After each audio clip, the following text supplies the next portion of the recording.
please sign the oaths of office which are on your desk?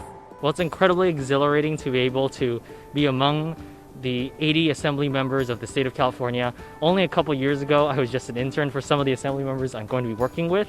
So it's an incredibly exhilarating feeling to do that. And also, I have the incredible distinction of being the first openly bisexual state legislator and the first Gen Z state legislator and the youngest Asian American state legislator ever. But I hold those distinctions with incredible responsibility to make sure there are more young queer people of color who get elected to office and push for bold progressive change.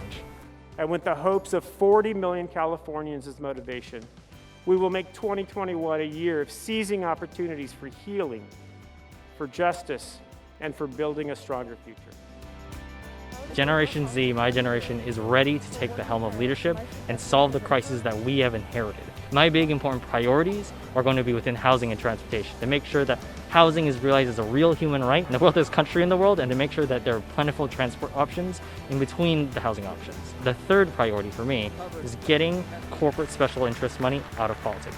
And to that end, today, I'm literally going to go back to the Capitol and introduce a bill to build a public finance election system and to get corporate money out of politics. In terms of COVID, it's most important to me and my community to make sure that no one loses their home during this crisis, especially during the pandemic.